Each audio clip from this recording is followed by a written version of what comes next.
Come on, stand up. Get over here. But you're not on the program. I know.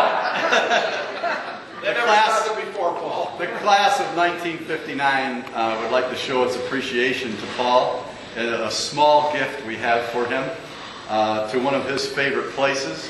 And I know myself, and I was on this every day. I went on the website every day and was looking at everyone's pictures and things, and it was a tremendous time. And I got to know a lot of you via the website better than I would have any other way. We thank you and appreciate you. Thank you.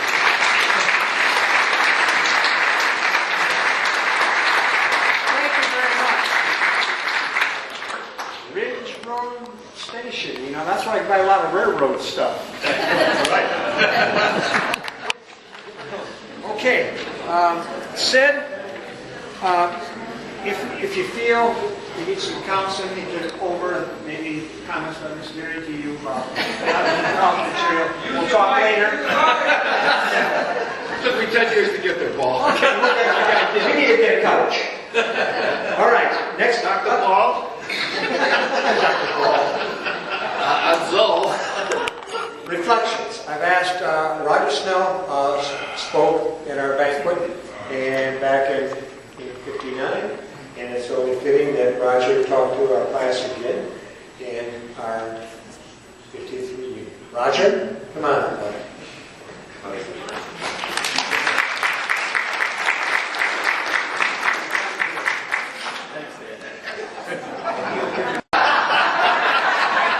Somebody dug a hole up here.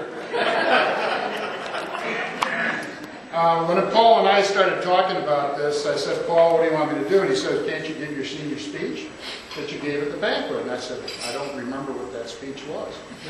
I said, but as we reflect back on the years that we've had, since that time, a lot of things have changed.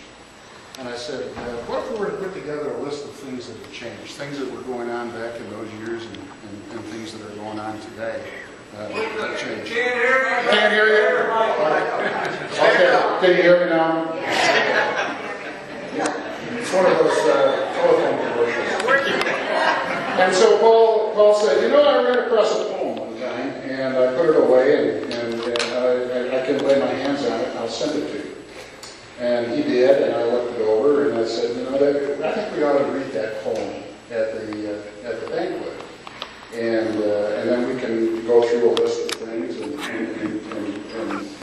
call from things from the floor as people remember them. They might, fit into that.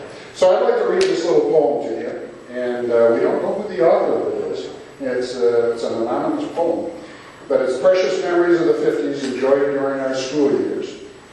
A little house with 3 bedrooms, one car on the street, a mower that you had to push to make the grass look neat. In the kitchen on the wall, we only had one phone, and no need for recordings. Someone was always home. We only had a living room where we could congregate, unless it was mealtime in the kitchen where we ate. We had no need for family rooms or extra rooms to dine. When meeting as a family, those 2 rooms worked just fine. We only had one TV set and channels, maybe 2, but always there was one of them with something worth the view. For snacks, we had potato chips that tasted like a chip, and if you wanted flavor, there was Lipton's onion dip. Store-bought snacks were rare because Mother liked to cook, and nothing can compare to snacks in Betty Crocker's book. Weekends were for family trips and staying home to play. We all did things together, even go to church or synagogue to pray. When we did our weekend trips, depending on the weather, no one had to stay home because we liked to go be together. Sometimes we would separate to do things on our own, but we knew where others were without a cell phone. Then there was the movies, with our favorite movie star, and nothing can compare to watching movies in the car. Then there were picnics at the peak of summer season. Pack a lunch and find some trees and never need a reason. Get a baseball game together with all the friends you know. have real action playing ball and no game video. Remember when the doctor used to be the family friend and didn't need insurance or a lawyer to defend? The way we took care of you or what we had to do because he took an oath and strived to do the best for you. And sometimes that meant coming to your home. Remember going to the store and shopping casually, and when you went to pay for it, you used your own money. Nothing that you had to swipe or punch in some amount. And remember when the cashier person really had to count. The milkman used to go from door to door, and it was just a few cents more than going to the store. The mailman knew each house by name and knew where it was sent. There were not loads of mail addressed to present occupant. There was a time when just one glance was all that it would take, and you would know the kind of car, the model, and the make. They didn't look like turtles trying to squeeze out every mile. They were streamlined, white-walled tires, fins, and really had some style. One time the music that you played, wherever you would jive, was from a vinyl big hole record called a 45. The record player had a post to keep them all in line, and when the records dropped down and played one at a time. Oh, sure, we had our problems then, just like we do today, and always we were striving, trying for a better way. Oh, the simple life we live still seems like so much fun. How can you explain a game like kick the can and run? And Wildwood boys put baseball cards between their bicycle spokes, and 4 nickel or red machines had little bottle cokes. Life seems so much easier and slower in some ways. I love the new technology, but I miss the good old days. So time moves on, and so do we, and nothing stays the same. But I sure love to reminisce and walk down memory lane. That was the end of the poll.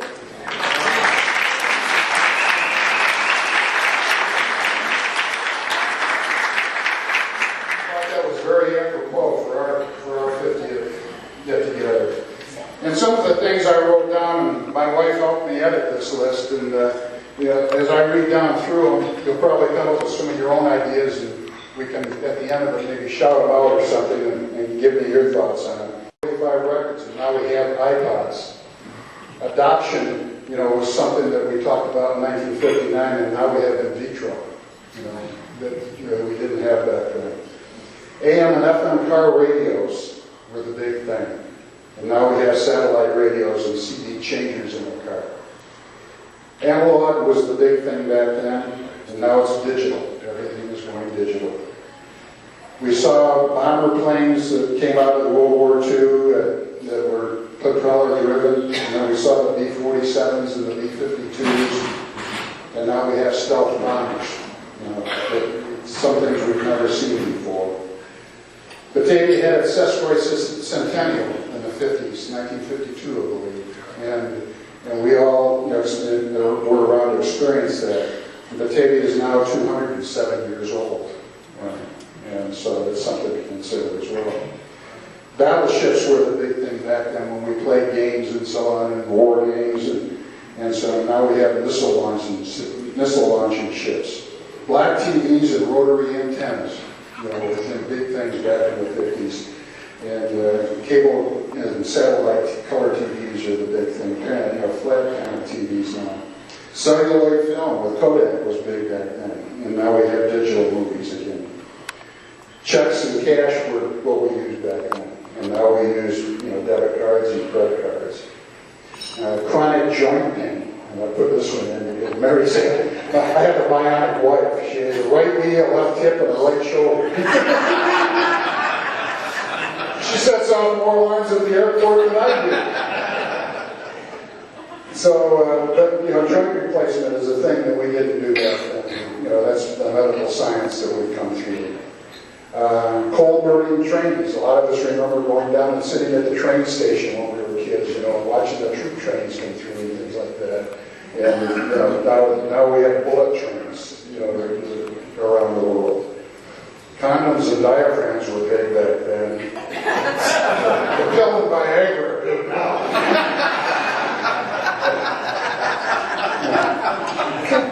County homes were the thing back then, and retirement facilities and communities are springing up all over the place to help the baby boomers now. Double dating was big back then. Internet dating is big now. False teeth back then. Now you have dental implants and veneers. Flashlights were a big thing. Now we have night vision goggles. We also had full-size spare tires back then. Yeah. Now you have cars that even if the tire was flat, you run on. Glasses, we all have, well, a lot of us don't have wearing glasses. Well, now you have LASIK surgery, inner LASIK surgery, so all of us can get our eyes repaired, crystal lenses and things like that. We used to have golf woods back then. Now we have the metal drivers and the big-headed clubs and, get the extra mileage. Long-distance phone calls were kind of a unique thing back then. Now we have video teleconferencing, worldwide. And maps, were the thing. If you get your hands on a map, now you need a GPS system to get around. And that's, really great. As I mentioned before, the milkman delivery in supermarkets now. Mothers were at home primarily back when we were kids. And, mothers working outside the home became, a big thing as we were going through our careers. Movie cameras, again, Kodak, came out with the movie cameras, and people used to use those a lot when we were young. And now we have streaming videos and DVRs and TiVos, today. Movie theaters, I can remember talking with Frank Scalia this morning as we were driving up to the school for the tour, and I said, remember, Frank, back when you were an usher in the theater, and you saw South Pacific 258 times, and you could quote every line in it. And Frank, he said, that's an interesting story. He said, I went to a play, he said, and they were going through the one line, and Frank didn't give the line. I can't remember exactly what the line was, but he said they misquoted the line. Bloody Mary, in the movie she said, "Stinks, you stinker," and in the play she said, "Stinky bastard." And Frank cracks up in the theater. Everybody wondered what was going on. Frank knew they set the line wrong. So, open air ballparks. A lot of us used to go out and watch the Clippers play. At the Dwyer Stadium nowadays, and now you have dome stadiums with all Jerry Jones just opened his new $1 billion complex down in Dallas, which is going to be, I guess, the showcase thing tomorrow. Paperback books were big back then, and now we have what we call Kindle books. Everybody can just get an electronic version of a book and take it with you and not have to worry about turning pages or losing your place or whatever. Party line phones. How many do you have? Party line phone. I used to listen to everybody on the party. I remember calling my wife, and Mr. Clark was one of her neighbors, and he used to give us so much time on the phone, and then he'd butt in. I had some words from time to time. Roger, wait for a minute.